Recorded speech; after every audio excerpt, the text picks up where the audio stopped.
Welcome to Shorty SuperCoach. How are we, guys? I've been hitting that refresh button, mate. I'm all for games not overlapping on the Sunday. It's nice to be able to see them all from start to finish when you got that chill Saturday afternoon vibes. But the ones over in Perth, it's fucking late, I'll tell you. It's real late. I mean, by the time I get these uploads, so I'm not going to muck around because I've got things to do. Well, I've got to go to sleep. So I do want to get this one out on the Sunday night consistently, but I also want to get some sleep before work tomorrow. So let's get stuck straight into it. I did see that it had uploaded, but I didn't check the rank. I just saw the score, and as I like to normally do, I like to give you guys a bit of a live reaction. My gut feel is not great, and that would be correct. So 1952, and we dropped in ranks. So it didn't feel good. I mean, you get a bit of a feel for what other teams are doing and how you're shaping up against them, just by looking at your other leagues and that sort of thing. Won one of my draft leagues, lost the other to Cov, so nicely done, mate. Let's have a look at this side. And I know I'll be making a few trades again. So best 18 for the weeks that we have the buys. So look, Caulfield, good that I dodged him not being on the field, but just kills you. I mean, that's just I don't know how long he's out for. I don't even know what he did, but cash generation down the drain there. But Dacos, it might have been the worst game that he'd played, as a premium, that's for sure, and maybe one of the worst in his whole career. I mean, I don't know if he's scored 54 ever before. Oh, he would have when he got tagged and he got injured and that sort of thing, but not many, so it was disappointing. Sheasel really good. Hayden Young's got to go, I think. I mean, I've got faith in the role. He's just not playing good at all, and the role is there, but I don't know. It makes us worry, and I don't think this season with 40 trades, I don't think it's for us to be sitting on our hands and just biding our time. But I'll talk about what I could do in a moment. Yo's been really good for me. Good start to the year for him. D'Ambrosio came in, did some nice things. Howes is rock solid. We'll get Zach Williams back this week. And, of course, there'll be a couple others with buys this week. Green was fantastic. Probably could have put the C on him, but I went with Gawn. Miller continues to just be rock solid and just doing what he does. And then we got those two awkward ones, Martin and Amon. Now, they're not playing poorly. I mean, Martin was good on the weekend. A lot of the footy, he could have turned up. I thought he was going to, didn't. Amon, the role isn't as good. He's still part of that back six and a real offensive weapon taking kickouts, but there's a lot going on down there. You've got Impey running and dashing. You've got Weddle running and dashing. Sicily racks up heaps of the footy all the time.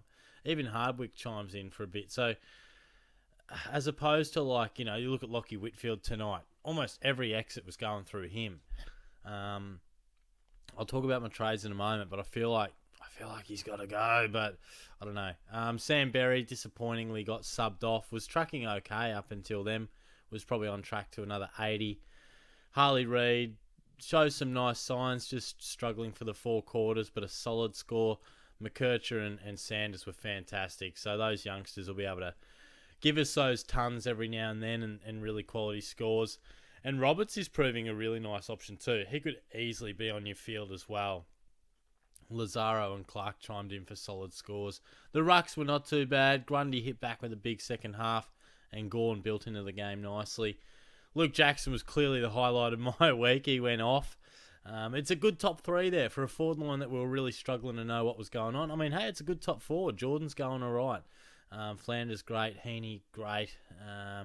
Thought Windsor would score better. I thought he actually played all right. Sexton is just struggling to find as much footy as we probably thought he would. And Nat Fyfe, I mean, shit. If the subs didn't piss me off enough already, he certainly pissed me off when I saw him finally getting some form together, really looking good, slotting goals from 45, and now we'll just rest him. I mean, it makes great sense from a Fremantle point of view, but he was on track to probably ton up or at least hit your 90, but that was disappointing. So let's just sub in some guys, and it'll be best 18 again. I mean, I could probably I could probably just wrangle round. I'd probably prefer to chuck Reed on for maybe him, and then we can probably bat a little bit deeper in the midfield. Don't know if I'd want to have Clark on there, but we'll see. We'll see how we go. We'll work that out on the run. But the trades, what am I thinking? Look, on the chopping block is Hayden Young, Carl Amon, and Sam Berry. Now, do I want to use another trade boost and change it all up? I don't know. Berry, I've got faith in, but my initial thought is if Young's got to go, then who are you bringing in? I'm thinking Tom Stewart. So I've got to find, 100 odd K for that. Because Stewart's like 630 or something? 635. So I've got to find about 100 on the dot because I've got 10 in the bank. And then if we're looking to be picky, because we're looking for quick cash gen, and I know Berry, he's looked okay this season, he has, but getting subbed off just makes you a little nervous. It makes you go, do I go Berry down to, I don't know, someone like Jeremy Sharp, or there might be another rookie who's going all right that I just haven't quite seen yet. But that would free up, give or take, 100K, and that would work. And then the question would be, do you stick fat with Amon? But the thing is, you've got guys like Steele and Crouch dominating in and around his price. So you've got Crouch, who is, 7K up, and Steele's a little bit further. I have more faith in Steele, but they're both scoring really well right now. So, what could we do?